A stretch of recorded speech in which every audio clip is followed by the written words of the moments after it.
பலியை நீ விரும்புகிறதில்லை, விரும்பினால் செலுத்துவேன்.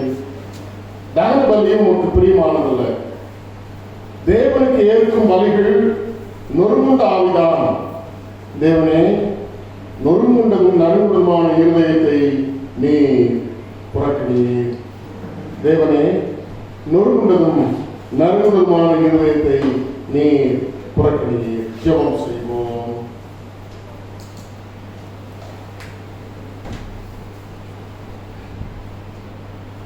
சத்தாய் நிஷ்கலமாய்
மீண்டும் ஒரு உபவாச நாட்களை, லெந்து காலங்களை அனுசரிக்கும் வாக்கியத்தை எங்களுக்கு நீ தந்திருக்கிறீரே. முதலாவது நன்றி நிறைந்த இருதயத்தோடு உமக்கு எங்களுடைய புதிய தோற்ற வழிகளை இருக்கிறோம் சுவாமி.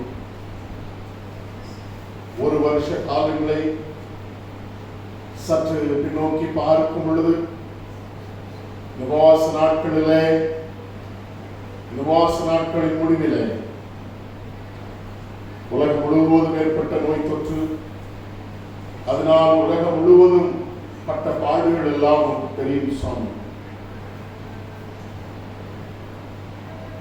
இதனாலே மீண்டும் உபவாச நாட்களிலே நாங்கள் எங்களை பரிசுத்தம் பண்ணிக் கொள்ளவும், கிறிஸ்துவுக்குள்ளாக பக்கப்படவும், கிறிஸ்துவை அறிகிற அறிவிலே வளரவும், பரிசுத்தமாய் இருக்கிறவன் இன்னும் பரிசுத்தமாய் இருக்கட்டும் என்று வேதம் அழைக்கிறவனமாக ஆவிக்குரிய ஜீவியத்திலே பரிசுத்தமாய் வாழ்வதற்கு இயேசுவானவர் 40 நாட்கள் உபவாசித்து தன்னுடைய ஊழியத்தை ஆரம்பித்தது போல சன்னிதானத்திலே உபவாசிக்கும்படியாக எங்களுடைய திருச்சபையை எங்களுக்கு கொடுத்திருக்கிற ஆவியானவர் மூலமாக கொடுத்திருக்கிற அருமையான இந்த உபவாச நாட்கள் சுவாமி, இதில் நீ பலன் தாரும் என்று சொல்லி மாத்திரம் ஜெபிக்கிறோம். நாட்களில் அதிகமாய் வாசிக்கின்ற வசனத்தில் கேட்டது போல தேவனுக்கு ஏற்கும் பலிகள் நொறுங்குண்ட ஆவிதான். தேவனே, நொறுங்குண்டதும் நறுங்குண்டதுமான இருதயத்தை நீர் புறக்கணியீர். எங்களிலே வீணான பெருமைகள் உண்டு. அந்த பெருமைகள் பல தீமைக்கு நேராக எங்களை நடத்தியிருக்கிறது. தெய்வ சமூகத்தில் இருதயத்தை நொறுக்கி எங்களுடைய ஆவியை உடைத்து நாட்களில் அதிகமாய் எங்களை பரிசுத்தம் பண்ணிக்கொள்ளவும், பக்குவப்படுத்திக் கொள்ளவும், தாழ்வை அணிந்து கொண்டவர்களாய் நாட்களை அதிகமாய் ஆசரிக்கவும். என்னோட உபவாசம் தாழ்மையின் அடையாளம், எங்களை தாழ்த்துவதின் அடையாளம். ஆகவே வெறும் ஆகாரத்தை ஒதுக்கி வைக்கிறது மாத்திரம் அல்ல, எங்களை தாழ்த்தி உடைய சமூகத்திலே ஒப்புக் கொடுக்கிற அனுபவத்தோடு கூட இந்த உபவாச நாட்களை ஆசரிக்க நீங்கள் பலன்தான். உபவாச நாட்களில் முதல் நாளிலே இந்த ஆராதனைகளிலே கூடியிருக்கிறோம் சுவாமி. உங்களுடைய மக்களுடைய பிரசனத்தில் நிறைவை தாரும் என்று சொல்லி ஆராதனையை உங்களுடைய ஆளுகைக்கு அர்ப்பணிக்கிறோம். இயேசு கிறிஸ்துவின் நாமத்தில் ஜெபிக்கிறேன் நல்ல பிதாவே, ஆமென். ஞாபகம் எழுந்த தேவ நாமத்திற்காக 90ஆம் பாமாலை பாடுவோம். பாமாலை 90.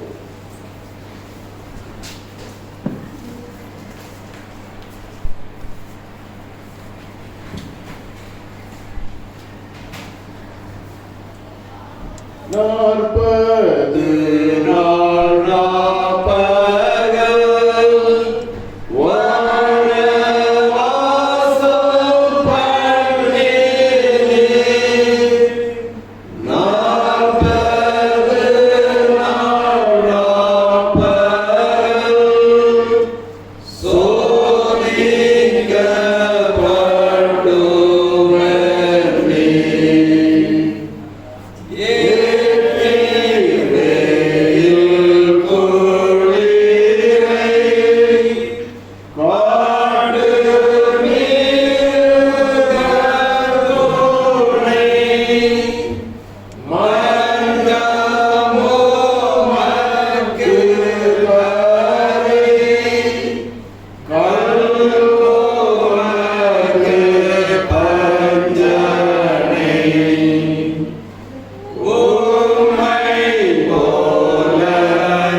தெரிந்து கொண்ட சங்கீதம் 26ஆம் சங்கீதத்தை நாம் மாறி மாறி வாசிப்போம். Psalm 26.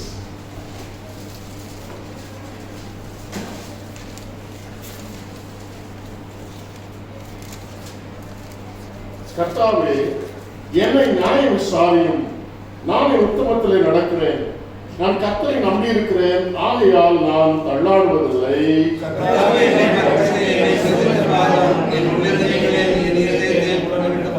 உம்முடைய கிருபை என் கண்களுக்கு முன்பாக இருக்கிறது, உம்முடைய சத்தியத்திலே நடந்து விடுகிறேன். பொல்லாதவர்களின் கூட்டத்தை பகைக்கிறேன், துன்மார்க்கருடைய உட்காரேன்.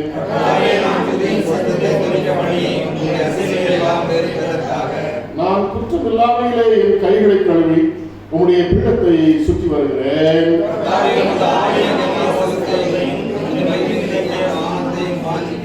என் ஆத்மாவை பாவிகளோடும் என் ஜீவனை இரத்த பிரியரோடும் கூட வாரிக்கொள்ளாதையும்.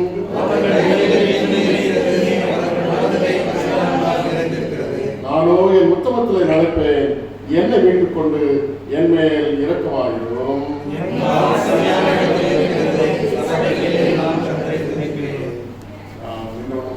விசுவாசத்தை உறுதி பண்ணும்படி அப்போஸ்தலருடைய விசுவாசத்தை சொல்லி அறிக்கையிடுவோம். வானத்தையும் பூமியையும் படைத்த சர்வபிதாவாகிய விசுவாசிக்கிறேன். விசுவாசிக்கிறேன். அவர் பரிசுத்தவான்களாலே கர்த்தருக்கு உறுதிப்படுத்தார். பொல்லாத காலத்தில் பாடுபட்டு சிலர் என்னுடைய வாழ்க்கையை நடக்கும்படி பாதுகாத்து வருகிறார். மூன்றாம் நாள் மருத்துவத்தை வைத்திருந்தார். மறுபடியே சமத்துக்காக சுவீசிக்கிறார். அவருக்கு உள்ளவர் மருத்துவர் ஞானத்திற்கு வருவார். பரிசுத்தாம் விசுவாசிக்கிறேன், உருவாகிறேன், பாவமன்னிப்பும் சரீரம் நித்திய ஜீவன் விசுவாசிக்கிறேன். ஆமென். பிதாவுக்கும் குமாரனுக்கும் பரிசுத்த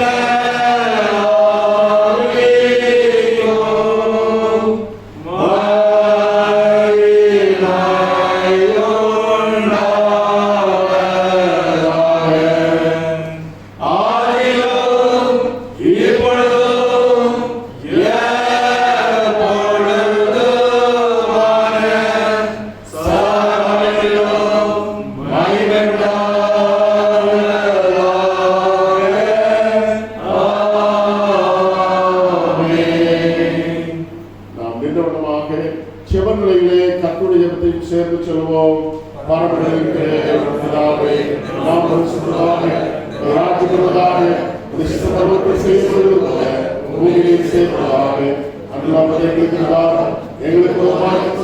நாங்கள் மன்னிக்கிறது போல எங்கள் எங்களை சோதனை பிரவேசிக்கலாம்.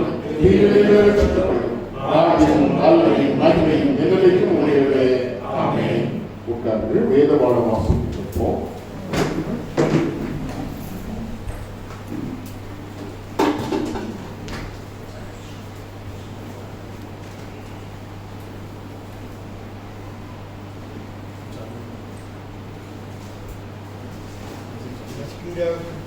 வேதபாடம் லூக்கா எழுதின சுவிசேஷம் 4ஆம் அதிகாரம் 1 முதல் 15 வசனங்கள். லூக்கா 4ஆம் அதிகாரம் 1 முதல் 15 வசனங்கள். இயேசு பரிசுத்த ஆவியினாலே இருந்தவராய் யோர்தானை விட்டு திரும்பி ஆவியானவராலே வனாந்தரத்திற்கு கொண்டு போகப்பட்டு 40 நாள் சாட்சியினால் சோதிக்கப்பட்டார். அந்த நாட்களில் அவர் ஒன்றும் ருசியாதிருந்தார். அந்த நாட்கள் முடிந்த பின்பு அவருக்கு பசி உண்டாயிற்று. அப்பொழுது பிசாசு அவரை நோக்கி, நீர் தேவனுடைய குமாரனே ஆனால் இந்த கல் அப்பமாகும்படி சொல்லும் என்றார். அவர் பிரதித்திரமாக, மனுஷன் அப்பத்தினாலே மாத்திரமல்ல தேவனுடைய ஒவ்வொரு வார்த்தையினாலும் பிழைப்பான் என்று எழுதியிருக்கிறதே என்றார். பின்பு பிசாசு அவரை உயர்ந்த மலையின் மேல் கொண்டு போய் உலகத்தின் சகல ராஜ்யங்களையும் ஒரு நிமிஷத்திலே அவருக்கு காண்பித்து, இவைகள் எல்லாவற்றின் மேலும் உள்ள அதிகாரத்தையும் இவைகளின் மகிமையும் உங்களுக்கு தருவேன். இவைகள் எனக்கு ஒப்பு கொடுக்கப்பட்டிருக்கிறது. எனக்கு இஷ்டமானவனுக்கு இவைகளை கொடுக்கிறேன். நீர் என்னை பணிந்து கொண்டால் எல்லாம் உம்முடையதாகும் என்று சொன்னார். இயேசு அவருக்கு பிரதித்திரமாக, எனக்கு பின்னாக போ சாத்தானே, உன் தேவனாகிய கர்த்தரை பணிந்து கொண்டு அவர் ஒருவருக்கு ஆராதனை செய்வாயாக என்று எழுதியிருக்கிறதே என்றார். அப்பொழுது அவன் அவரை எருசலேமுக்கு கொண்டு போய் தேவாலயத்து உற்பத்தியின் மேல் அவரை நிறுத்தி, நீர் தேவனுடைய குமாரனே ஆனால் இங்கே இருந்து தாழ புரியும். ஏனெனில் உம்மை காக்கும்படிக்கு தம்முடைய தூதர்களுக்கு உம்மை குறித்து கட்டளையிடுவார் என்றும் உமது பாதம் கல்லில் இடராதபடிக்கு அவர்கள் உம்மை கைகளில் ஏந்தி கொண்டு போவார்கள் என்றும் எழுதியிருக்கிறது என்று சொன்னான். அதற்கு இயேசு, உன் தேவனாகிய கர்த்தரை பற்றி பராதிப்பாயாக என்று சொல்லியிருக்கிறதே என்றார். சாதாரண சோதனையெல்லாம் முடித்த பின்பு சில காலம் அவரை விட்டு விலகி போனான். பின்பு இயேசு ஆவியானவருடைய பலத்தினாலே கலிலேயாவுக்கு திரும்பி போனார். அவருடைய கீர்த்தி சுற்றிலும் இருக்கிற தேசம் பரம்பிட்டு அவர்களுடைய தேவாலயங்களில் அவர் உபதேசித்து எல்லாராலும் புகழப்பட்டார். வாசிக்கப்பட்ட வேதபாடம்.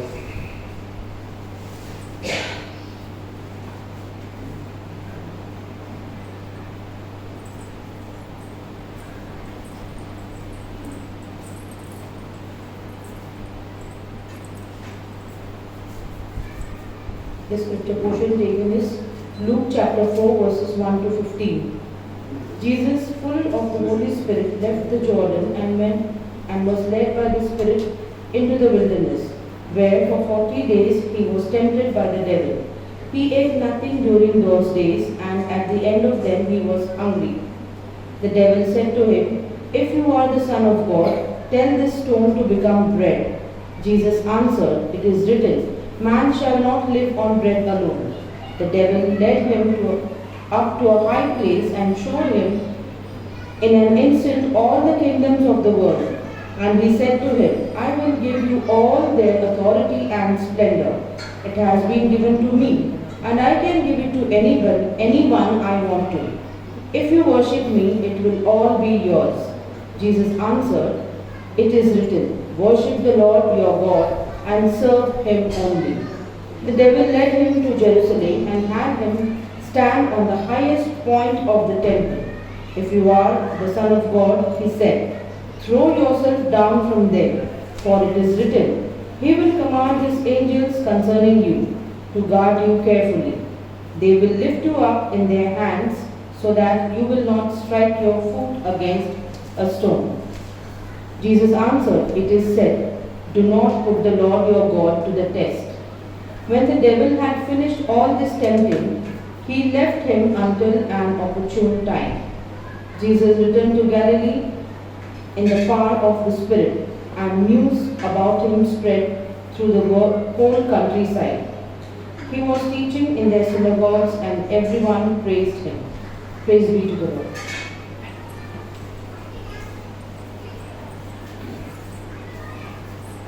ஜெபம் செய்வோம்.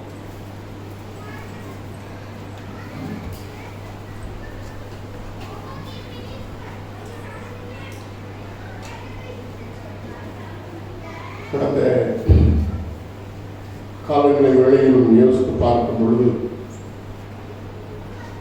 இன்னொரு உபவாச நாட்களை நாம் காண்போம் என்கிறதான ஒரு சூழ்நிலை இல்லாத இருந்தது.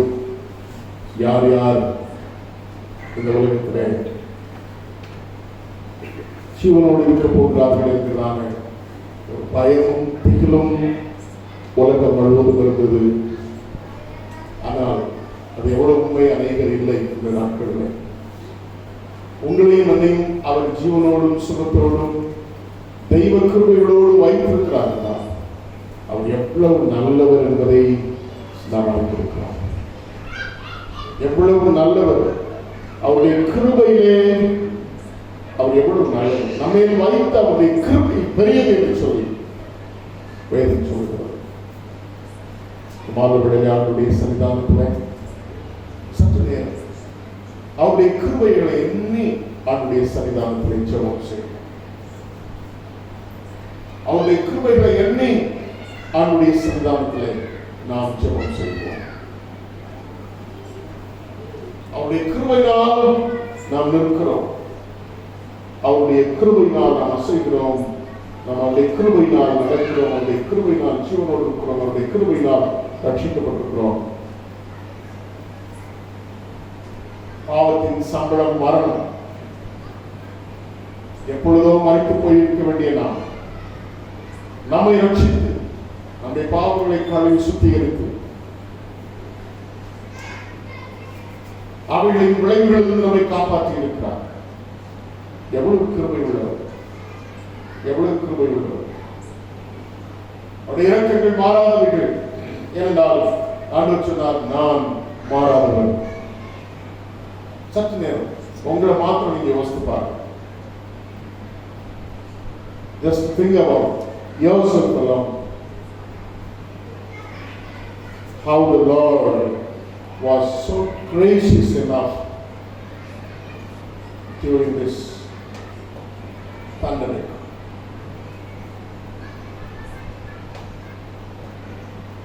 கொஞ்சம் உங்களை மாத்திரம் நீங்க யோசித்து பாருங்க. எத்தனை பாவம் செய்திருப்போம், ஆண்டவருக்கு எவ்வளவு துரோகம் பண்ணிருப்போம்.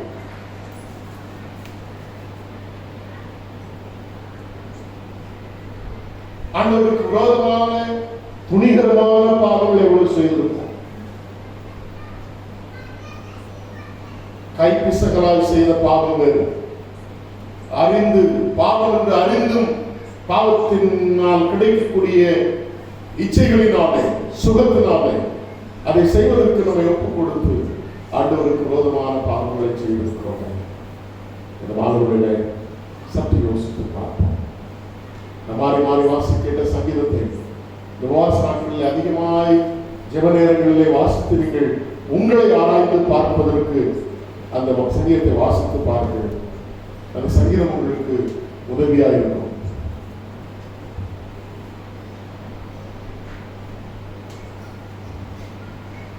ஆண்டவருக்கு முன்பாக தன்னுடைய ஆவிக்குரிய ஜீவியத்தை குறித்து, தனக்குள்ளாக குற்றம் இல்லாமல் குறித்து ஆண்டவரோடு கூட சவால் விடுகிற ஒரு அருமையான ஒரு சங்கீதம். அதே சமயத்தில் தனக்கு முன்பாக ஆண்டவருக்கு முன்பாக தன்னை நிறுத்தி, ஆண்டவருக்கு முன்பாக தன்னுடைய கைகள் எவ்வளவு சுத்தமாக இருக்கிறது, தன்னுடைய கால்கள் எவ்வளவு சுத்தமாக இருக்கிறது, தன்னுடைய சிந்தனையும் இருதயம் எவ்வளவு சுத்தமாக இருக்கிறது என்பதை ஆராய்ந்து பார்ப்பார். What a wonderful spiritual man David was. எவ்வளவு அருமையான ஆவிக்குரிய மனிதர் அவர். தன்னுடைய ஆவிக்குரிய ஜீவியத்தை யாரோடும் ஒப்பிடாதபடி ஆண்டவருக்கு முன்பாக தன்னை ஒப்புக் கொடுத்து, சுவாமி நான் இந்த உத்தரத்தில் நடக்கிறேன், என்னை சோதித்து பாரும், என்னை புடமிட்டு பாரும் என்று சொல்லி ஆண்டவரோடு கூட பேசுகிற ஒரு அருமையான தாவீதின் சங்கீதத்தை என வாசிக்கிறேன். என்னை ஞான விசாரியும், நான் உத்தமத்தில் நடக்கிறேன், நான் கர்த்தரை நம்பி இருக்கிறேன், என்னை பரீட்சித்து பாரும், சோதித்து பாரும், என் உள்ளத்திரியங்களை புடமிட்டு பாரும் என்று சொல்லி தெரிவிக்கிறார். தேவனுக்கு முன்பாக தன்னை ஒப்புக் கொடுத்து விட்டு தன்னை ஆராய்ந்து பார்க்க, தன்னை புடமிட்டு பார்க்க ஒப்பு கொடுத்து விட்டு அவர் பார்த்த ஒரு காரியம், உங்களுடைய கிருபை என் கண்களுக்கு முன்பாக இருக்கிறது, உங்களுடைய கிருபை என் கண்களுக்கு முன்பாக இருக்கிறது. David put himself before the Lord to test. By doing that, he put the grace of the Lord before him. அவனுடைய கிருபையை தனக்கு முன்பாக வைத்து பார்க்கிறார். எவ்வளவு கிருபை உள்ளவராய் தன்னுடைய ஆவிக்குரிய ஜீவியத்தில் ஆண்டவருக்கு இருக்கிறார் என்று சொல்றார். நாட்களை அதிகமாய் உங்களை குறித்து, உங்களுடைய ஆவிக்குரிய ஜீவியத்தை குறித்து ஆராய்ந்து பார்த்து, நமக்குள்ளே குறைவுகள் இருக்குமெண்டா, நமக்குள்ளே குற்றங்கள் இருக்குமெண்டா, தேவனுக்கு பிரியமில்லாத காரியங்கள் இருக்குமெண்டா, ஆண்டவர் விரும்பாத அருவருக்கிற காரியங்கள் இருக்குமெண்டா, ஆண்டவர் வெறுக்கிற காரியங்கள் இருக்குமெண்டா, ஆண்டவர் எதிர்க்கிற காரியங்கள் இருக்குமெண்டா, அவங்களுடைய அவருடைய சன்னிதானத்தை யோசித்து பார்க்க.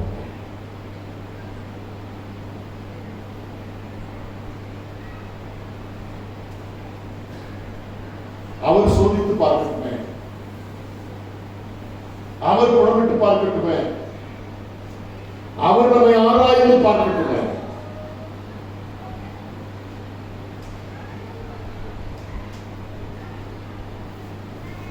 நம்மை குறித்து, நம்முடைய ஆவிக்குரிய ஜீவியத்தை குறித்து நாம் அறிந்தோம் என்றால், நாம் புடமிட்டோம் என்றால், நாம் சோதித்தோம் என்றால், நம்முடைய சுயநீதி வெளிப்படும். தேவ நீதி வெளிப்படத்தக்கதாக ஆண்டவர் நம்மை சோதித்து பார்க்க, ஆண்டவர் நம்மை புடமிட்டு பார்க்க, ஆண்டவர் நம்மை ஆராய்ந்து பார்க்க ஒப்புக் கொடுக்கும் பொழுது நாம் எந்த அளவுக்கு உத்தமத்திலேயே நாம் நடக்கிறோம், நீதியை செய்கிறோம், சத்தியத்திலே நடக்கிறோம் என்பதை நாம் புரிந்து கொள்ள வேண்டும். உபவாச நாட்கள் ஏதோ திருச்சபையினுடைய பண்டிகை ஆசரிப்பு அல்ல. இந்த நாட்களில் அதிகமாக உங்களுடைய ஆவிக்குரிய ஜீவியத்தில் நீங்கள் வளர்வதற்கு இந்த காலங்களை பயன்படுத்திக் கொள்ள வேண்டும். ஆண்டுடைய சன்னிதானத்தில் உங்களை ஒப்புக்கொள்வது. உபவாச நாட்கள் 44 நாட்கள். இந்த நாட்களில் சுவாமி உங்களோடு கூட இருக்கிற ஐக்கியத்தில் உமக்கு முன்பாக நான் அதிகமாக பரிசுத்தப்படுத்திக் கொள்ளத்தக்கதாக, உமக்கு முன்பாக மாத்திரம் என்னை சோதித்து பார்க்கத்தக்கதாக தேவனீர் எனக்கு உதவி செய்யும் என்று சொல்லி ஆண்டுடைய சன்னிதானத்தில் நம்மை நான் ஒப்புக்கொள்வோம்.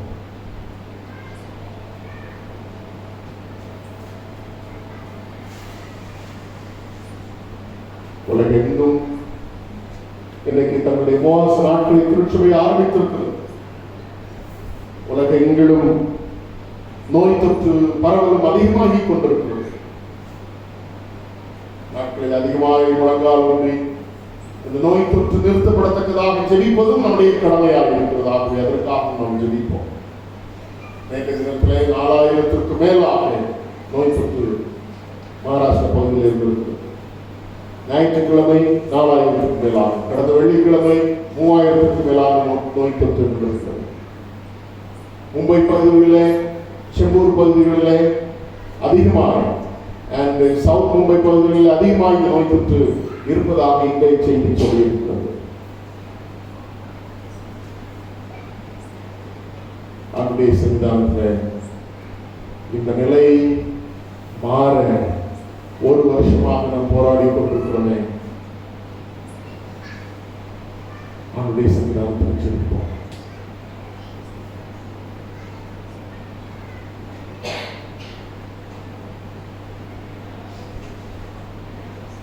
நம்முடைய திருச்சபை விசுவாசிகளுக்காக ஜெபிப்போம். ஒவ்வொரு குடும்பங்களுக்காக நாம் ஜெபிப்போம். ஒவ்வொரு தனிநபருக்காக ஜெபிப்போம். சிறு குழந்தைகள் முதல் பெரியவர்கள் வரை யாருக்காக நாம் ஜெபம் செய்வோம். சிறு பிள்ளைகளுக்காக ஜெபிக்கும் பொழுது அவருடைய கல்வி அறிவுக்காக ஜெபிப்போம். ஆன்லைன் கிளாஸஸ் அட்டெண்ட் பண்ணி ரிட்டன் எக்ஸாம் எழுத வேண்டி இருக்கிறது. குறிப்பாக board exam, SSC and HSC பிள்ளைகள், அதைத் தொடர்ந்து மற்ற ப்ரொஃபஷனல் ஸ்டடீஸிலும் டிகிரி ஸ்டடீஸிலும் இருக்கக்கூடிய பிள்ளைகள். ஆகவே ஆண்டுடைய சன்னிதானத்தை நம்முடைய பிள்ளைகள் ஞானத்தால் நிரப்பப்பட ஜெபிப்போம். வாலிபர்களை ஆண்டுடைய சன்னிதானத்தில் ஒப்புக் கொடுப்போம். நம்முடைய ஆவியிலே வயதிலே பெரியவர்கள் அநேகர் உண்டு, அவர்களையும் ஆண்டுடைய கரத்தில் ஒப்புக் கொடுப்போம். எல்லாருடைய வாழ்வை, அவர்களுடைய உழைப்பை, அவர்களுடைய வேலைகளை, அவர்களுடைய வியாபாரத்தை ஆண்டுடைய சன்னிதானத்தில் அர்ப்பணிக்கும் நாட்களை அதிகமாக ஜெபிப்போம்.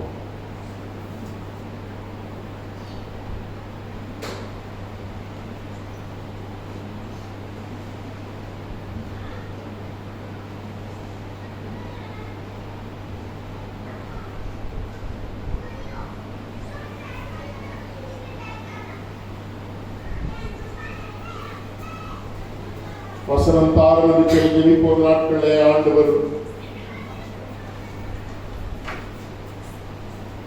ஆலயத்திலே மாத்திரமல்ல, நம்முடைய தனிப்பட்ட ஜெப நேரங்களிலே ஆவியானவர் நம்மோடு கூட பேசி அவர் நமக்கு என்ன சொல்ல விரும்புகிறாரோ ஆவியானவர் நமக்கு கற்றுக் கொடுக்கத்தக்கதாக நாட்களிலே அதிகமாய் அவருக்குள்ளாய் வளருவதற்கு அவருடைய வார்த்தைகளை பெற்றுக்கொள்ள நாம் ஜெபம் செய்வோம்.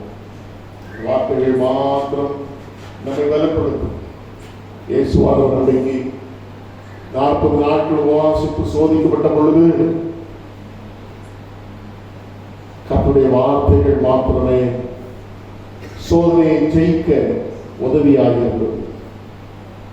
மனுஷன் அப்பத்தினாலே மாத்திரமல்ல, தேவனுடைய வாயிலிருந்து புறப்படும் ஒவ்வொரு வார்த்தையினாலே பிழைப்பான் என்று சொல்லி வசனத்தை கொண்டு அவனை ஜெயித்ததை நாம் அறிந்திருக்கிறோம்.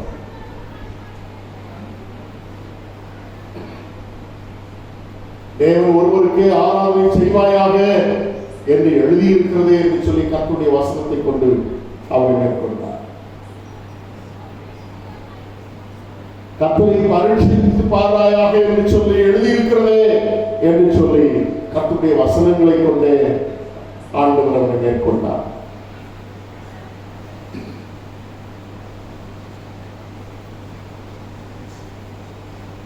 தேவனுடைய குமாரனாய் இருந்தும் மனுஷிய தன்மையோடு கூட மனுஷனாய் பிறந்ததுனாலே தான் ஜெயித்து விடலாம் என்று சொல்லி அவன் பிரயாசப்பட்டான். ஆண்டவருக்கு தெரியும் தன்னுடைய கரங்களில் என்னுடைய பலம் கர்த்தருடைய வார்த்தை என்பதை, அந்த வார்த்தையை கொண்டு ஆண்டவர் மேற்கொண்டார். ஆகவே நாட்களில் அதிகமாய் கர்த்தருடைய வார்த்தைகளினால் நாம் பலப்படத்தக்கதாக, கர்த்தருடைய வார்த்தைகளினால் நாம் பரிசுத்தப்படத்தக்கதாக, கர்த்தருடைய வார்த்தைகளினால் ஆவிக்குரிய ஜீவியத்திலே பரிசுத்தப்படத்தக்கதாக நாம் ஜெபம் செய்வோம்.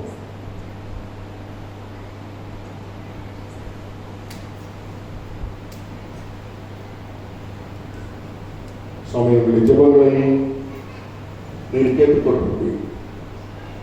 உமக்கு முன்பாக எங்களை அர்ப்பணித்து நீர் எங்களை ஆராய்ந்து பார்க்கவும், சோதித்து பார்க்கவும், புடமிட்டு பார்க்கவும் அர்ப்பணித்து ஏறெடுத்த விண்ணப்பங்களை ஆண்டவர் கேட்டீர் சாமி. கேட்கிற தெய்வத்தால் மாத்திரம் சகலத்தையும் செய்ய வல்லவர் என்பதை உணர்ந்தவர்களாக நாங்கள் ஏறெடுத்த அனைத்து விண்ணப்பங்களையும் எங்கள் ஆண்டவர் ரட்சகருமாகிய இயேசு கிறிஸ்துவின் நாமத்தில் வேண்டிக் கொள்கிறோம். நல்லது. அறிவிப்புகளில் 2 அறிவிப்புதான். ஒன்று, நமக்கு இந்த உபவாச நாட்களில் 2 நாட்களில் எல்லா வெள்ளிக்கிழமைகளிலும் மாலை 7 மணிக்கு ஆராதனை உண்டு. அது லித்தரி ஆராதனையாக இருக்கும். ஆகவே அந்த லித்தரி ஆராதனையில எல்லா வெள்ளிக்கிழமையிலும் நீங்கள் தவறாது கலந்து கொள்ளுமாறு உங்களுக்கு கேட்டுக்கொள்கிறேன். இந்த வாரம் வருகிற வெள்ளிக்கிழமை நமக்கு லித்தரி ஜெபம் உண்டு என்பதை தெரிவித்துக் கொள்கிறேன். அந்த லித்தரி ஆராதனையில நீங்கள் கலந்து கொள்ளுமாறு நான் கேட்டுக்கொள்கிறேன். அடுத்ததாக நம்முடைய உபவாச நாட்களிலே நாம் உபவாசித்து ஆண்டவருக்கு சிறப்பு காணிக்கைகளை கொடுப்பது திருச்சபையில நாம் வழக்கமாக வைத்திருக்கிறோம். ஆகவே லெட்டர் பாக்ஸஸ் இருக்கிறது, காணிக்கை பெட்டிகள் இருக்கிறது. அவர்களுடைய காணிக்கை பெட்டிகளை நீங்கள் வீடுகளுக்கு வாங்கி சென்று உபவாசித்து காணிக்கைகளை ஆண்டவருக்கு சேகரித்து ஆலயத்தில் வந்து அர்ப்பணிக்குமாறு அன்புடன் கேட்டுக்கொள்கிறேன். நாங்களே அருமையான மகள் மோனிகா மகேஷ், என்னுடைய மைத்தினுடைய துணைவியாரும் அவர்களுடைய தாயாரும் மிஸ்ஸஸ் தாரா ஜேம்ஸ் அவர்கள் நமக்கு இருக்கிறார்கள். நீங்கள் வந்து ஒரு சந்தோஷமான ஒரு காரியம். ஆண்டவராகிய இயேசு கிறிஸ்து நாமத்தினாலும் திருச்சபையின் சார்பாகவும் உங்கள் இருவரையும் ஆண்டவரை வாழ்த்துகிறேன், வரவேற்கிறேன், ஆசீர்வதிக்கிறேன். கர்த்தர் உங்களை ஆசீர்வதிப்பார். அதை முதல் முறையாக இருக்கீங்களோ? சரி, ரொம்ப சந்தோஷம். இந்த சந்தோஷமான மாணவர்களை இதிலிருந்து உபவாச நாட்கள் ஆரம்பித்திருக்கிறது.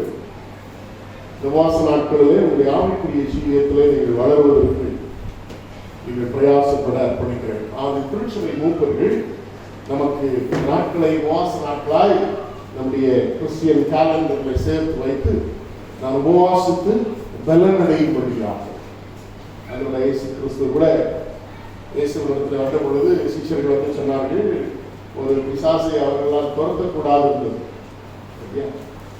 அப்பொழுது ஏன் எங்களால் துரத்தக்கூடாமல் இருந்ததுன்னு சொல்லி இயேசுவிடத்தில் வந்து சிஷ்யர்கள் கேட்டார்கள். ஒரு ஆண்டவர் வந்து சொன்னார், நான் எதுவும் கேள்வி கேட்டேன். ஆண்டவர் என்ன சொன்னார்? What was the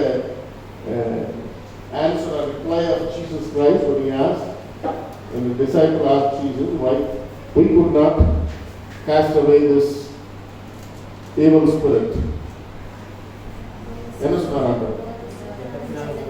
இந்த வகை பிசாசு ஜெபத்தினாலும் உபவாசத்தினாலுமே அன்றி என்ன செய்யாது. அப்படின்னா என்ன அர்த்தம்? We need more strength in our spiritual life, in our spirit. நம்ம ஆவியில நமக்கு என்ன செய்யணும்? நல்ல பலம்.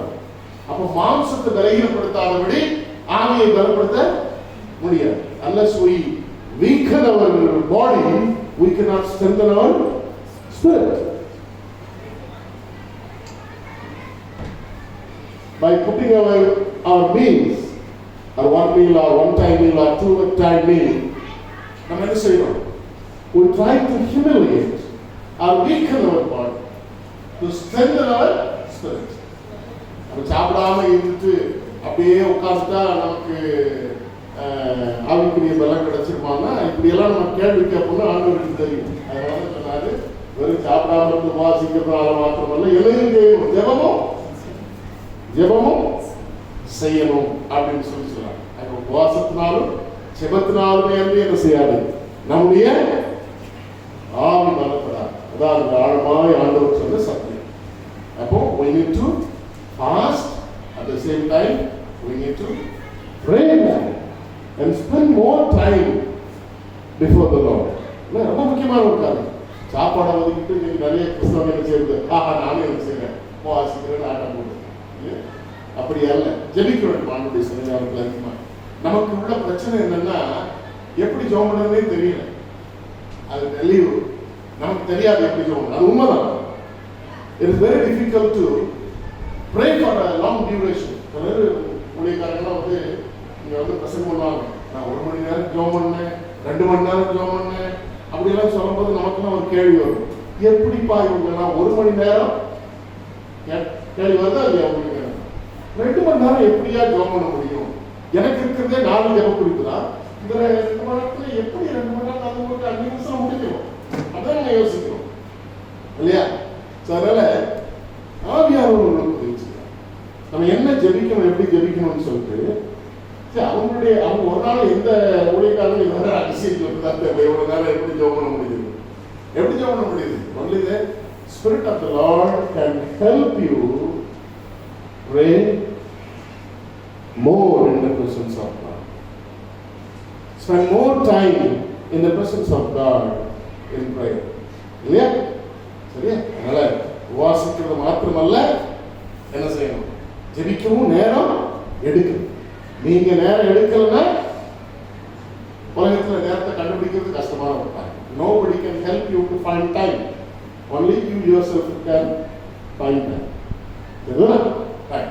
So இந்த ஒரு சின்ன ஒரு ஆலோசனையோடு கூட உபவாசிக்க முன்வந்திருக்கிற தீர்மானித்திருக்கிற உங்கள் அனைவரையும் ஆண்டவராகிய இயேசு கிறிஸ்து நாமத்தினாலே நான் வாழ்த்துகிறேன், ஆசீர்வதிக்கிறேன். கர்த்தர் உங்களை உபவாச நாட்களிலே அவருடைய பலத்தினால், அன்றைக்கு இயேசுவை பலப்படுத்தினது போல அவருடைய பலத்தினால் உங்களை பலப்படுத்த உங்களை அன்புடன் வாழ்த்துகிறேன். உங்களுக்கு ஹெல்த்ல இஷ்யூஸ் இருக்கலாம் இல்லையா? சாப்பிட்டு ஆகணுன்ற கட்டாயம் இருக்கலாம். அப்போ நாங்கள்லாம் உபவாசம் பண்ண முடியலன்ற வார்த்தை இருக்கிறோம்.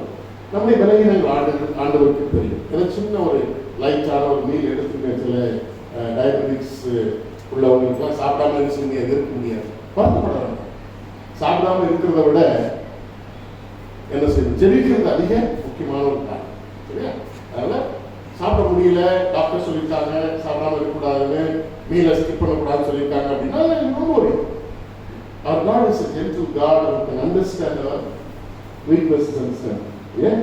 அதனால நம்முடைய பலகீனங்களுக்கு தெரியும். அதெல்லாம் வருத்தப்படணும். அந்த வருத்தம் நிறைய பேருக்கு இருக்கு. சரியா?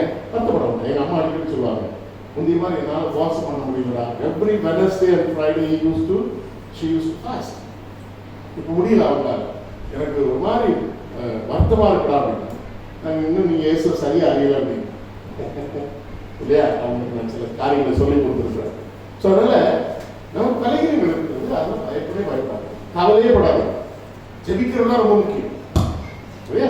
நிச்சயமாக கர்த்தர் உங்களை உபவாச நாட்களிலே ஆசீர்வதித்து ஆவிக்குரிய நன்மைகளினால் உங்களை நிரப்ப நான் வாழ்த்துகிறேன். சரி, இந்த உபவாச நாட்களில் கடந்த வருஷத்துல ஐ திங்க் கடவுளுடைய அன்பை குறித்து அதிகமாக இந்த உபவாச நாட்கள் முழுவதும் உங்களோடு கூட நான் பகிர்ந்தளிக்க ஞாபகம் இருக்கிறது. இந்த வருஷத்துல இன்னொரு சத்தியத்திலே நீங்கள் வளர இந்த செய்தி உங்களுக்கு பிரயோஜனமாக இருக்கும் என்று சொல்லி நான் விசுவாசித்து செய்திக்குள்ளாக நான் கடந்து செல்கிறேன். இந்த லென்த் பேஸுக்கான செய்தியினுடைய ஆழமான சத்தியத்தின் கருத்தை இந்த வசனத்திலிருந்து எடுத்திருக்கிறேன். யோவான் எழுதின சுவிசேஷம், John chapter 17 verse 3. Somebody read in English, both in English and Tamil.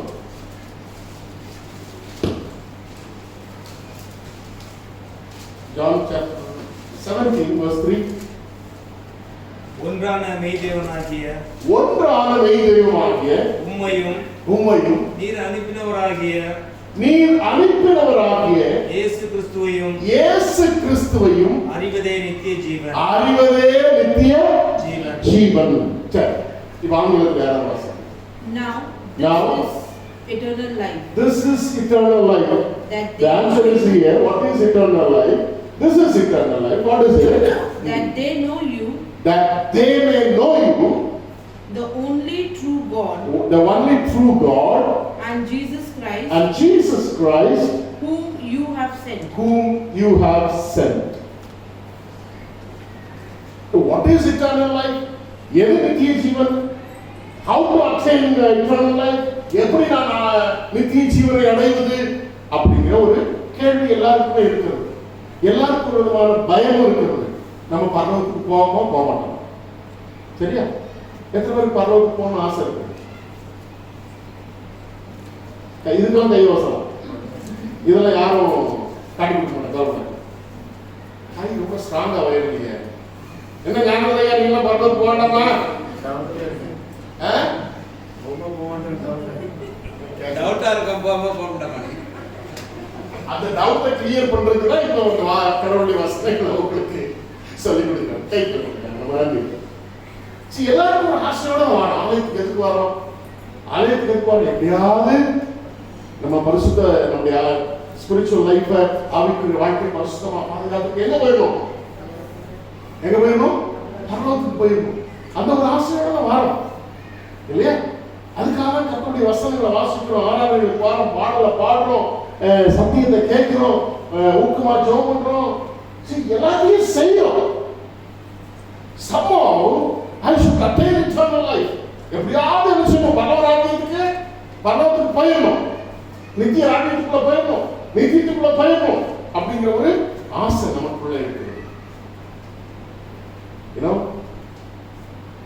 எல்லா ரிலீஜியனும், எல்லா சமயத்திலும், எல்லா மதங்களிலும் இப்படி ஒரு கேள்வி இருக்குது. எல்லா சமயத்தை சார்ந்தவர்களும் அதுக்காக தான் அவங்களுடைய சமய கொள்கைகளை சடங்காச்சாரங்களா பின்பற்றி அது எப்படியாவது என்ன செஞ்சிடணும்? முக்தி அடைஞ்சிடணும். முக்தி இல்ல மோட்சம் அடைஞ்சிடணும், மோட்சகதி அடைஞ்சிடணும், நிறைய வார்த்தைகள்லாம் பயன்படுத்துறாங்க. சரியா? பிபிடி பிரசன்டேஷன் ரெடி பண்ணிருந்தேன், பட் அதை யாரும் டிஸ்பிளேக்கு ஆடு இல்லையோ நினைச்சிட்டு இருந்தேன். கொண்டு வந்துருக்கலாம். Okay, no problem. வசனத்தை மாத்திருக்காங்க. அப்ப எப்படியாவது அடைக்கணும்னு சொல்லிட்டு there are many mantras given in the world in every religion. எல்லா மதங்களும் என்ன செய்யுது? எப்படியாவது mostly all the religions they believe the life after death. இல்லையா?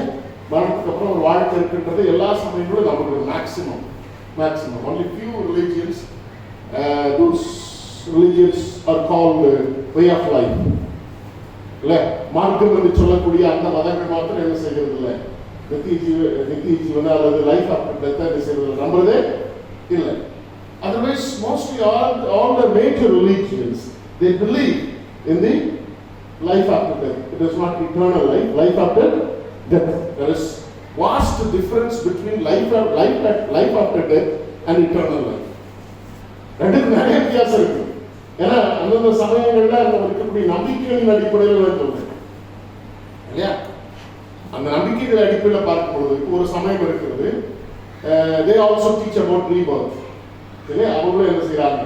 மறுபடியும் பிறக்கிற ஒரு அனுபவத்தை, அதாவது மரணத்துக்கு அப்புறம் பிறக்கிற ஒரு மறுபிறவை குறித்து என்ன செய்யறா பேசுறாங்க. ஆனா அந்த மதங்கள் சொல்றது நாம் அந்த உலகத்துல செய்யற நல்லது கெட்டதை பொறுத்து அடுத்த பிறவி இருக்கும் அப்படின்னு செய்யறாங்க. அவங்க சொல்றாங்க அது நிச்சயமா நிறைய பேருக்கு மனுஷனா இல்லை. அதுல ஒரு குறிப்பிட்ட சாரார் மாத்திரமா நாங்களாம் மறுபடியும் மனுஷனா பிறப்போம், நீங்க எல்லாம் எதா பிறப்பீங்க, அதா பிறப்பீங்க, இதா பிறப்பீங்க ஒரு லிஸ்டே ரெடி பண்ணி வச்சிருக்காங்க இல்லையா? ஆனா வேதம் தெளிவாய் சொல்லுகிறது அந்த ரீபர்த்தை குறித்து, அந்த ஒரு மறுபிறப்பை குறித்து, அது மரணத்துக்கு அப்புறம் நடக்கக்கூடிய மறுபிறப்பு அல்ல, உயிரோடு இருக்கக்கூடிய காலத்திலேயே நடைபெற வேண்டிய என்னது மறுபிறப்பு அப்படின்னு சொல்லுது. இங்க மறுபடியும் பிறந்தாச்சுன்னா நித்திய ஜீவன், நித்திய ஜீவன், eternal life. அப்போ மரணத்துக்கு அப்புறம் இருக்கக்கூடிய வாழ்க்கைக்கு வேதம் மறுபிறப்பு என்று சொல்லவில்லை. என்ன சொல்லி இருக்கிறது? நித்திய ஜீவன். நித்திய ஜீவன், that is eternal life, that is not rebirth according to the Bible. புரியுதா? அது மறுபிறப்பு இல்ல. மறுபிறப்பு எங்க நடக்கணும்? இங்க நடக்கணும். அப்படி நடந்துச்சுன்னா நமக்கு என்னது? நித்திய ஜீவன். அழகான வேதம் உங்களுடைய கரங்கள், என்னுடைய கரங்கள் இருக்கக்கூடிய வேதம் இல்ல? எவ்வளவு சத்தியங்களை சத்தியமாய் சொல்லிக் கொடுக்கக்கூடிய அருமையான வேதம், உண்மையை நடைமுறைகளை சொல்லிக் கொடுக்கக்கூடிய வேதம், அந்த சத்தியம் நமக்குள்ளாக இருக்கிறதை தெளிவுபடுத்துகிற வேதம் இந்த அருமையான வேதம். சரி, இப்போ பரலோகத்துக்கு போகணும் எல்லாருக்கும் ஆசை. ஆண்டவரால் இயேசுவை குறித்த ஒரு அழகு என்ன தெரியுமா? He is the only one who simplified the marga towards eternal life.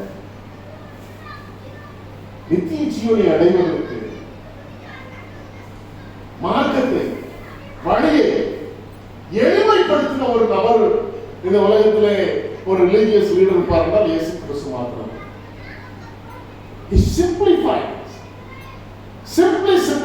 the marga towards eternal life. நான் ஆண்டவர் தெரியும்.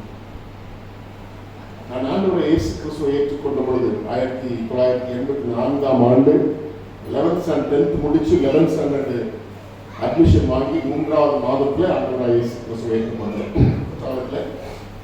பழைய காலத்துல மாலையில ஒரு நடந்த ஒரு சந்தியா, ஐ திங்க் அது ஜூலை மாதம் என்று சொல்லி ஆகஸ்ட், எனக்கு ஞாபகம் இல்லை, சின்னமாக இருந்ததுனால ஞாபகம் இல்லை எனக்கு சரியான தேதி. அந்த குற்றால சீசன் டைம்ல இயேசுவை ஏற்றுக்கொண்டேன். அங்கே செய்தி கொடுத்துட்டு இருந்த அருமையான ஐயா மிஸ்டர் பி சாமன் சந்தியாவில் பேசிட்டு இருக்கும் பொழுது இயேசுவின் அன்பை குறித்து பேசினார்கள். அதாவது பரலோக ராஜ்யத்தை குறித்து, நித்திய ஜீவனை குறித்த வார்த்தைகளை என் வாழ்க்கையில் கேள்விப்பட்டதே கிடையாது. நித்திய ஜீவனை குறித்து ஐயாவுடைய கடைசி ஸ்லோகன் மரண நாட்களிலே, கடைசி நாட்களிலே, the main theme of his message preached was eternal life. மனைவி பிள்ளைகள்லாம் பெத்தேல் அப்படிங்கிற அவருடைய ஆர்கனைசேஷன் கேம்பஸ்க்கு போயிருக்கிறோம். Your scene written in Tamil.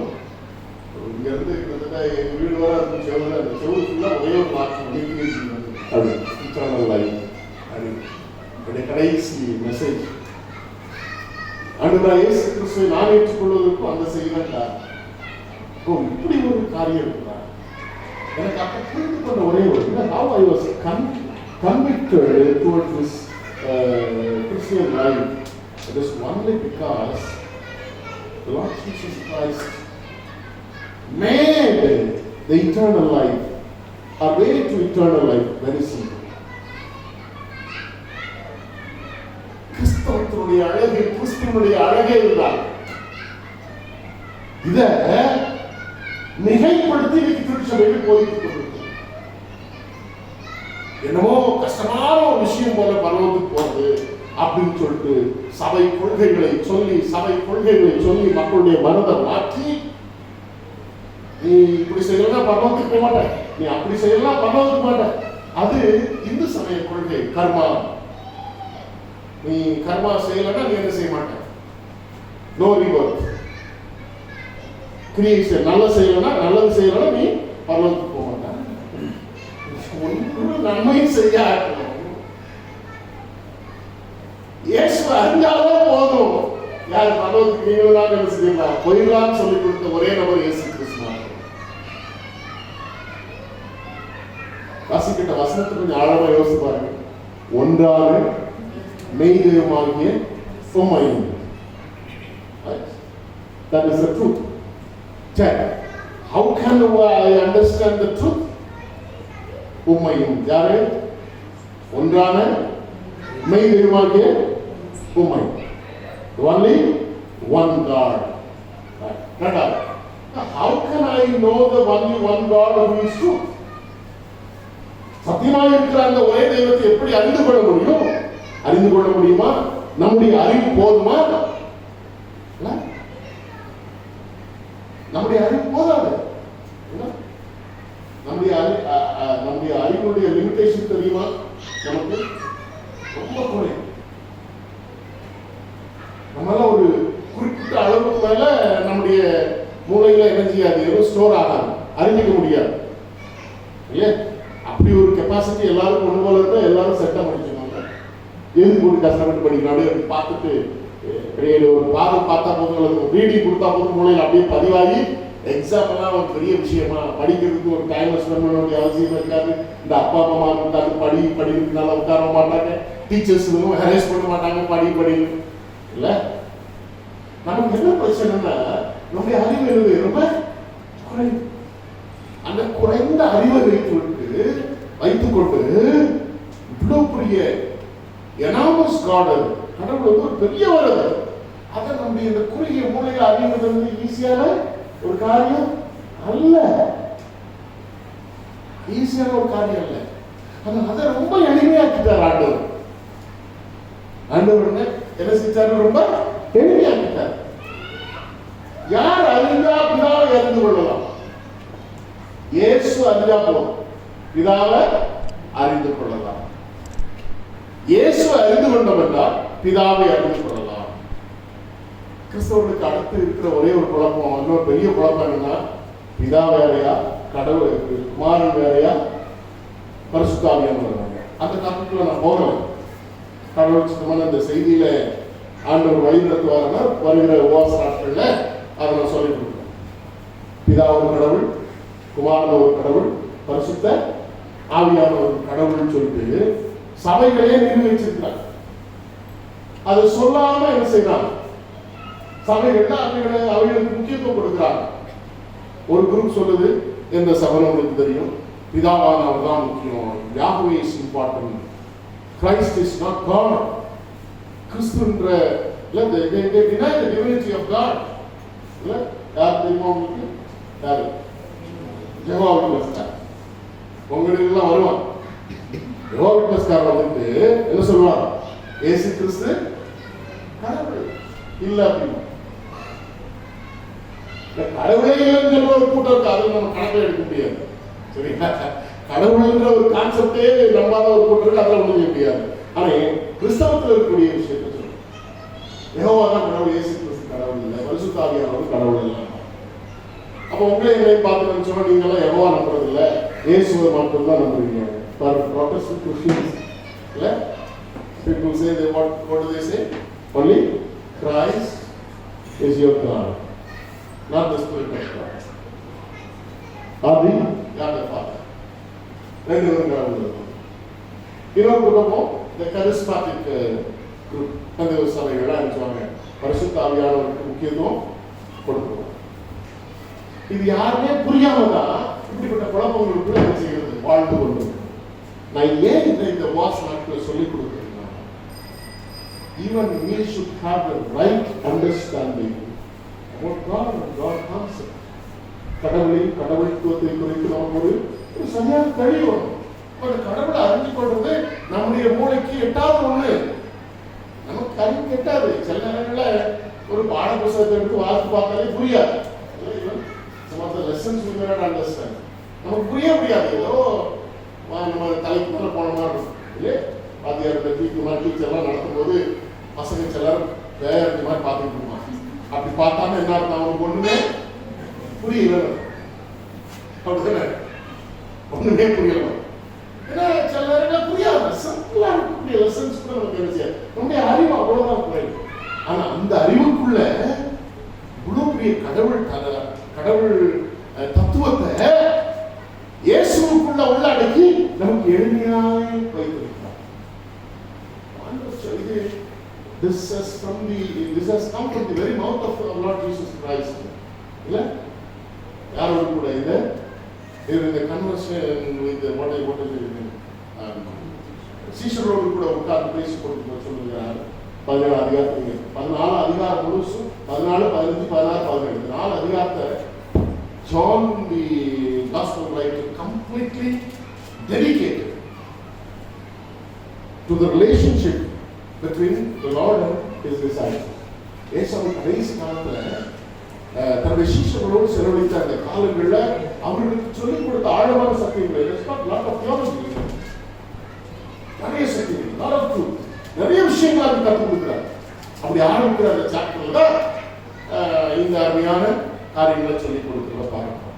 சரியா? 14ஆம் அதிகாரத்துல, ஏன்னா 14ஆம் அதிகாரத்துல தான் ஒரு கேள்வி கேட்கிறான். என்ன கேள்வி கேட்கிறான் வாசிக்கலாமா? யோவான் 14ஆம் அதிகாரம், ஜான் சாப்டர் 14 வாசிங்க பார்க்கலாம். 8ஆம் வசனத்தை வாசிங்க. 8 வாசிங்க.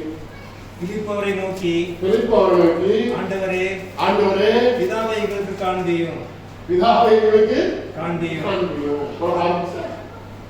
இவ்வளவு காரியங்களை யோவான் சுவிசேஷன் கம்ப்ளீட்டா 4 சாப்டரையும் இதுக்குன்னு அந்த கடவுள் இயேசுவுக்கும் சீஷர்களுக்கும் இந்த வரவுக்குன்னு டெடிகேட் பண்ணது காரணம் தெரியுமா?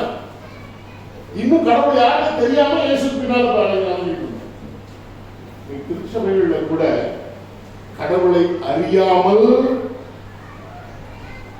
இயேசுவை பின்பற்றுகிற கிறிஸ்தவ கூட்டம் இருக்கிறது. அப்படின்னா என்ன அர்த்தம்? நித்திய ஜீவன் இல்லாமல் இயேசுவை பின்பற்றி சொல்லக்கூடிய ஒரு கூட்டம் அர்த்தம். சரியா? பிலிப்பு கேட்கிறார், பிதாவை எங்களுக்கு காண்பியும். சரி, இப்ப பிலிப்புக்கு ஆண்டவர் என்ன பதில் சொல்லியிருப்பார்? பைபிளை பார்க்காம சொல்லுங்க. பிலிப்புக்கு ஆண்டவர் என்ன பதில் சொல்லியிருப்பார்?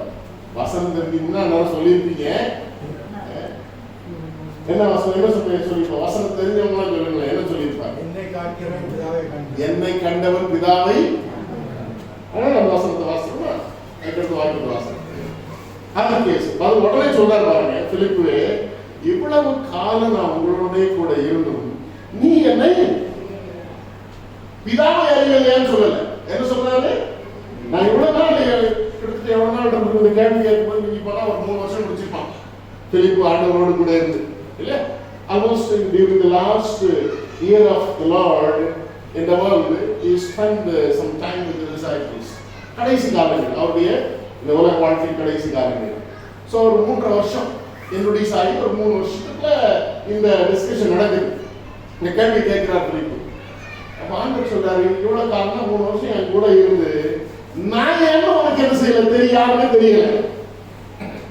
உனக்கு கூட என் கூட இருந்து நான் ஏன் உனக்கு என்ன செய்யல தெரியல. அப்ப இந்த பிலிப்பு இவரை பின்பற்றுக்கான காரணம் என்ன சொல்லுவாங்க? எதுக்கு பின்பற்றிப்பார்? நீங்களா பேசலாம், சொல்லுங்க. எதுக்கு இந்த பிலிப்பு இவரை பின்பற்றிப்பார்?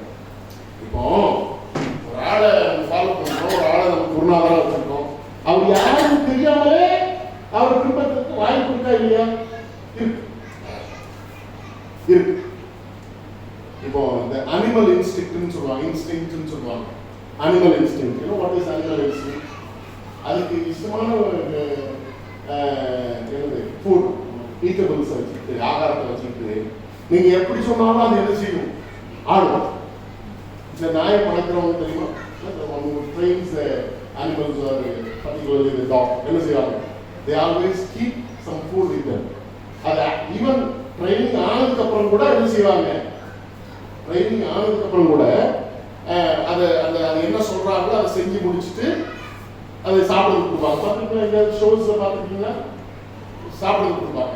அப்புறம் அடுத்தது செய்ய சொல்லுவாங்க, அப்புறம் சாப்பிட கொடுப்பாங்க, அப்புறம் அடுத்தது செய்ய சொல்லுவாங்க. அது எல்லாம் என்னெல்லாம் ட்ரைனிங் எடுத்துட்டு அதெல்லாம் செஞ்சு முடிச்சுட்டு வந்த உடனே என்ன செய்வாங்க? சாப்பாடு கொடுக்கணும். என்ன சொல்ற மாதிரி அதுக்கு ஆளு முக்கியம் இல்ல, அந்த ஆளு கையில என்ன இருக்கு? நிறைய பேர் கிறிஸ்தவர்களுடைய வாழ்க்கையில ஏசாமி முக்கியம் இல்ல, அவர் கையில இருக்கிற ஆசீர்வாதம் வேணும். ஆமா இல்லையா? கிறிஸ்தவர்கள் இருக்காங்களா இல்லையா? நானா கூட இருக்கலாம். If I don't have the right knowledge of a God, அவர் யாருமே தெரியாம அவர் பின்பற்றிட்டு இருக்கிற எதுக்காக? அவர் வைத்திருக்கிற ஆசீர்வாதங்களுக்காக. Yes, he blesses. இயேசுவை சரியா அறியாமலும் ஏற்றுக்கொள்ளாமல் இருந்தாலும் அவர் நம்மை ஆசீர்வதிக்கிறவர். அதான் அவர் பண்ற பெரிய பிரச்சனை. பேசாம நீ ஒழுங்கா இந்த இயேசுவை ஏற்றுக்கொண்டு பாவம் செய்யாம இருந்தா மட்டும்தான் உன்னை ஆசீர்வதிப்பன்னு சொல்லியிருந்தாரு வச்சுக்காங்களேன். எத்தனை பேர் ஆலயத்தில் இருப்போம்?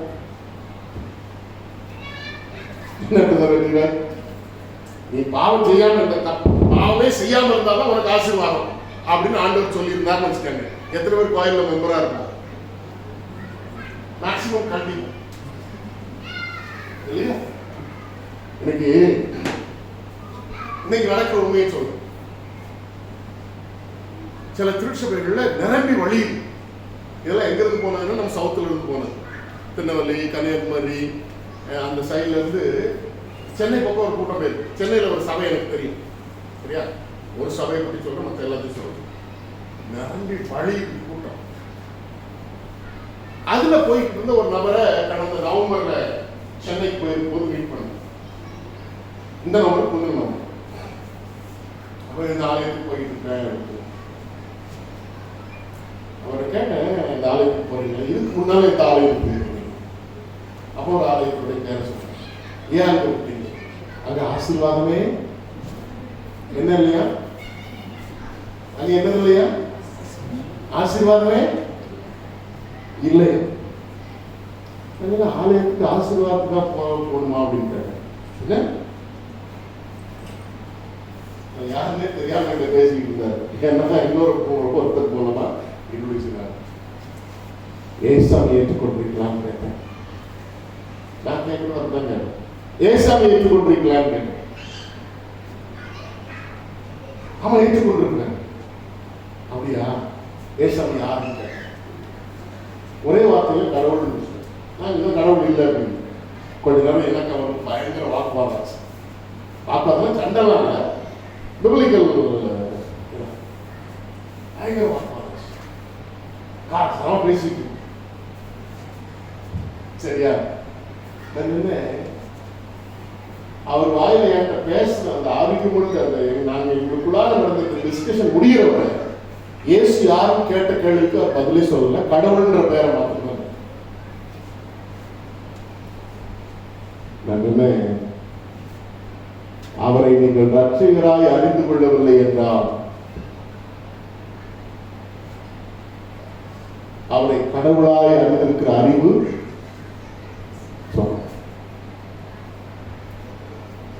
கட்டி பிடிச்சு கண்களுக்கு சொன்னாரு, I'll go back to my next church அப்படின்னா.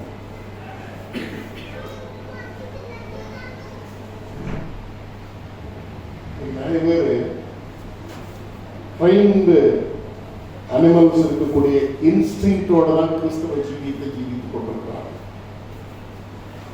Expecting the blessings of God alone, losing the eternal life. To attain that, not knowing the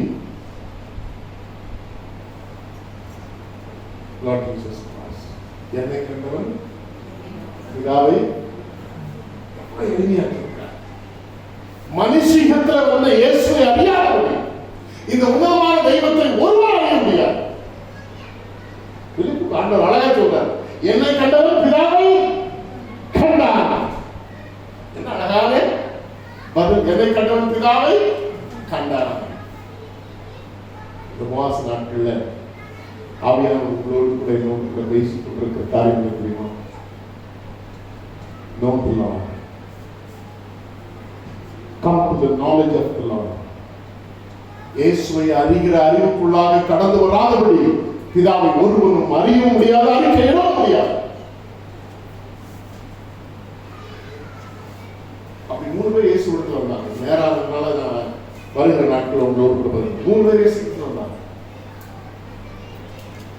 யோவான் 3 அதிகாரத்துல ஒருத்தர் வந்தா, யார் தெரியுமா? பாஸ்டர். உண்மையை சொல்ற நிறைய பாஸ்டர் இயேசுவை ஏற்றுக்கொள்ளாம இருக்காங்க. They are trained to be a good preacher. They are trained to do the ministry through the biblical knowledge and Bible knowledge from the seminaries, without knowing the Lord. செய்ய முடியுமா? செய்ய முடியும். அது செய்ய முடியும். சரியா? 3 பேர் வந்தாங்க. The scribe தான் எவ்வளவு பாஸ்டர்னு சொல்றீங்க, போதகர்னு சொல்றீங்க. ஸ்கிரைப்னா என்ன தெரியுமா? one who teaches the Bible, Torah. 613 நியாயப்பிரமாணம் சொல்லி இருக்கிறார் மோசே. அந்த நியாயப்பிரமாணங்களை விவரித்து சொல்லி இருக்கிறார். அந்த நியாயப்பிரமாணங்கள் அவ்வளத்தையும் அனலைஸ் பண்ணி ஜனங்களுக்கு போதிக்கக்கூடிய ஒரு பெரிய ஒரு ஸ்கிரைப், வேதபாரகன், யூதருக்கு போதகன்.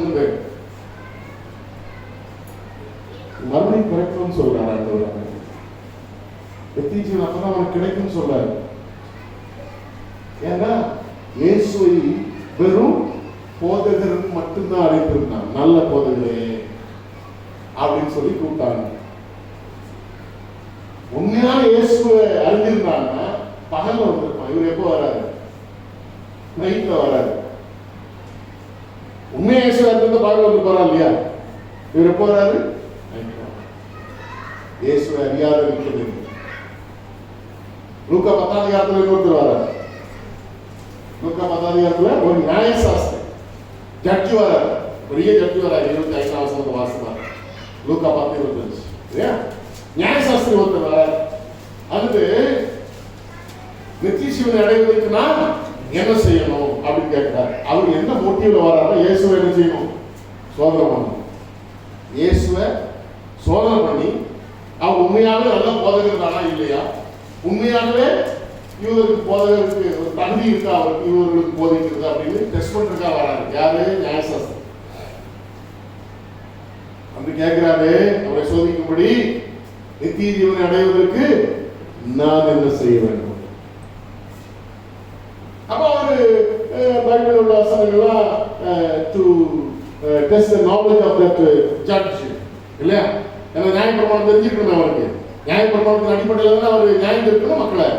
அதனால அந்த இதெல்லாம் கேட்டாங்க, இதெல்லாம் கற்பனை எல்லாம் உனக்கு தெரியுமா? எல்லாம் தெரியும். அதுல பிரதான கற்பனை சொல்லி ஒரு ஜட்ஜ் கேள்வி, நீ ஒரு பெரிய நியாயாதிபதி, அதனால உங்களால சொல்ல முடியும் பெரிய கற்பனை இருக்கு, which is the greatest law. ஏன்னா லா மேக்கர், லாவை டீச் பண்றவர், லாவை எக்ஸிக்யூட் பண்ணக்கூடிய ஒரு ஜட்ஜி சொல்லு. அவர் கரெக்டா சொல்றாரு. It was right judge. உன்னிடத்தில் நீ அன்பு கூறுவது போல பிறனிடத்திலும் அன்பு கூறுவாயாக அப்படின்னு சொல்லி முடிச்சார். பிரதான கற்பனையை சொல்லி முடிச்சிட்டார். அப்ப அவர் அடுத்த கேள்வி கேட்கிறார். அடுத்து எனக்கு பிறன் யார்? அப்பதான் ஆண்டவர் நல்ல சமாரியன் கதையை சொல்ல வேண்டியது. நீ போய் செய்ய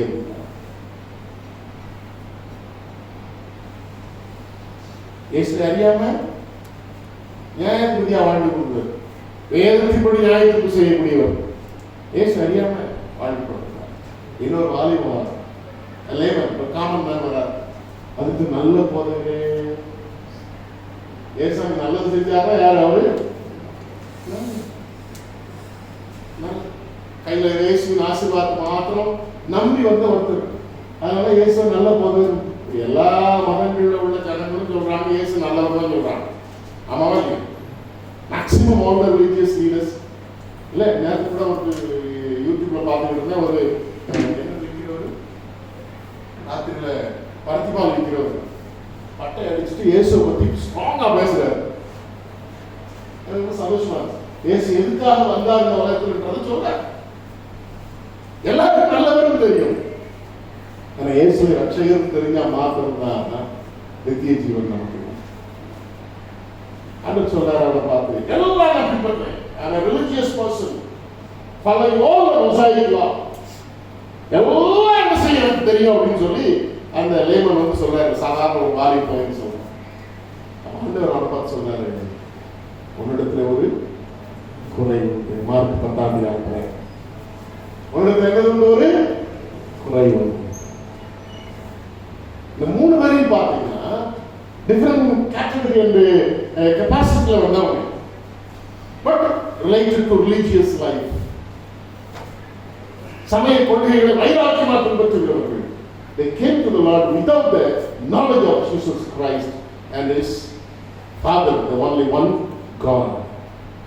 கடவுளை அறியாமலே, கடவுள் அறிவு இல்லாமலே அவரை பின்பற்றிக் கொண்டிருந்தவர்கள் எதை இழந்து நிற்கிறாங்க? நித்திய. They had the thirst for eternal life, but losing it, not finding the right way.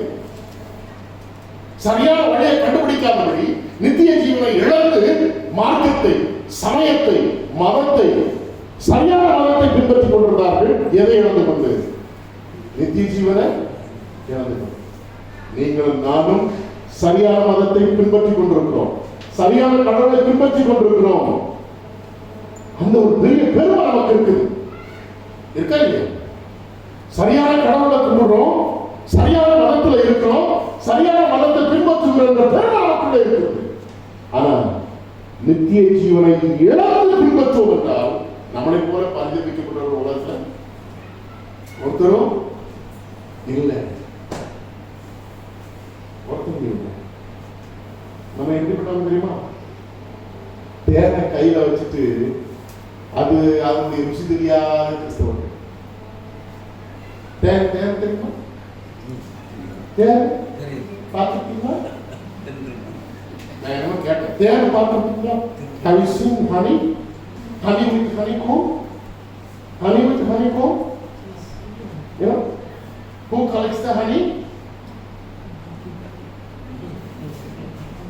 யார் அந்த தேனை சேர்க்கிறது? சேர்க்கிறது அது, திங்கிறது நம்ம. சரியா? ஆனா கையில இருக்கு, ஆனா அதனுடைய ருசி தெரியாதவர்கள், நித்திய ஜீவனை இழந்தும் கிறிஸ்தவர்களாய் வாழ்ந்து கொண்டிருக்கிறவர்கள். நாட்டில் வைக்க பார்க்கலாமா? ருசி தெரிகிற அளவுக்கு கண்ண மூடுமானுடைய சில நேரத்தில்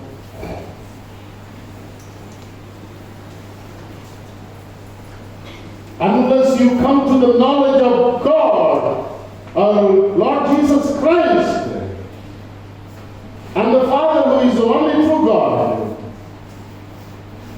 will be losing the eternal life, which is our purpose of being Christian, which is the purpose for which we come to the church. The Vasana கிரசாமி நித்திய ஜீவனுக்கு ஏதுகரமாய் உம்மை அறிகிற அறிவிலே என்னை பக்குவப்படுத்திக் கொள்ளத்தக்கதாக எனக்கு உதவி செய்யணும். இந்த 46 நாட்கள சுவாமி நான் அதுக்குன்னு பயன்படுத்தணும் சுவாமி, பிரயோஜனப்படுத்திக்கணும். பரலோக ராஜ்யத்தை பெற்றுக் கொள்ளத்தக்கதாக இயேசுவை அறிகிற அறிவில என்னை வளர்த்துக் கொள்வதற்கு இந்த நாட்களை நான் பயன்படுத்த எனக்கு உதவி செய்யும். வசனம் அப்படித்தானே சொல்லுகிறது. ஒன்றாம் நீதிமாகியுமை நீர் அனுப்பினவராகிய இயேசு கிறிஸ்துவை அறிவது அறிவது அறிவது. knowing and knowing only Jesus Christ.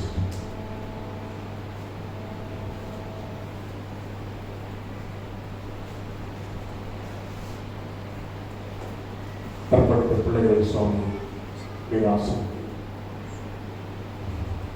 இயேசுவின் நாமத்தில் ஜெபிக்கிறேன் நல்ல பிதாவே.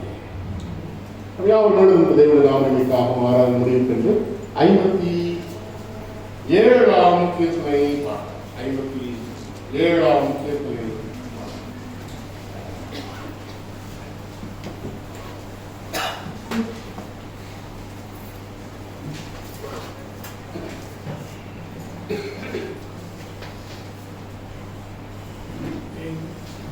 எங்கே சுமந்து போகி சுமந்து போகிறேன்.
இயேசு கிறிஸ்துவை அறிவதே நித்திய ஜீவன்.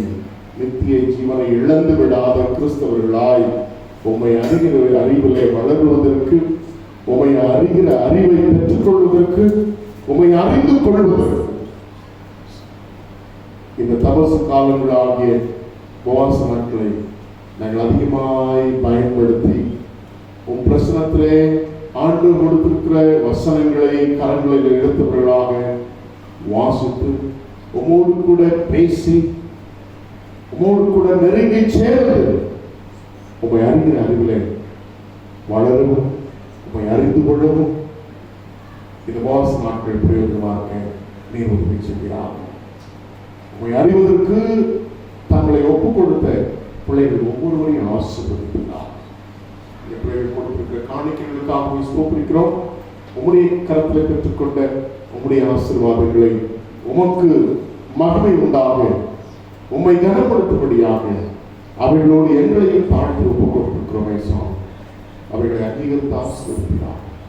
இவ்வாறு நாட்களிலே உபவாசிக்க தீர்மானித்திருக்கிற அருமையான பிள்ளைகள் சரீரத்தில் தேவையான பலன் தந்து சரீரத்தை உபவாசித்து உணர்த்துகிற வேளையில அதிகமாய் ஓடு கூட பேச செவிக்க ஒப்புக் கொடுத்து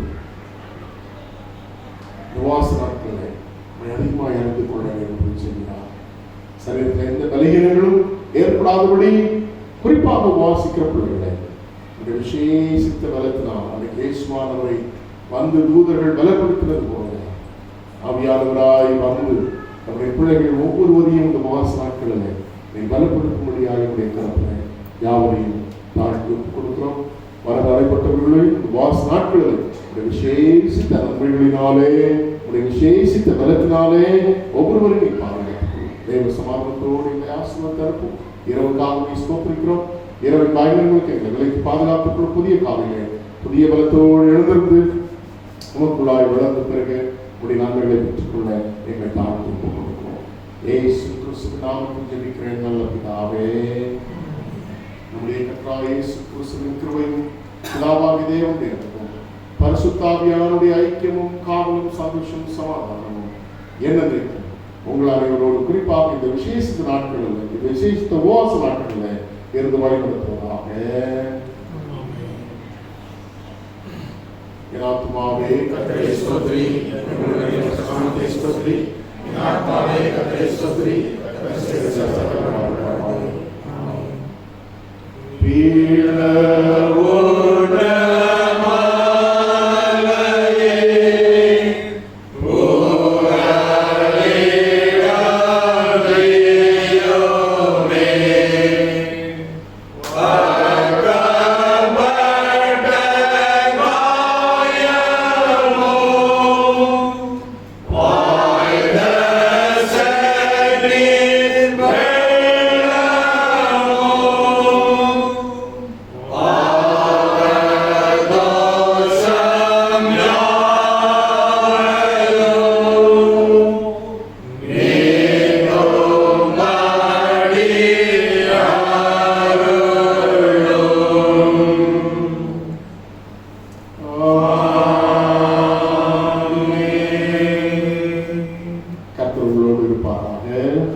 சமாதானத்தோட சென்று வாருங்கள்.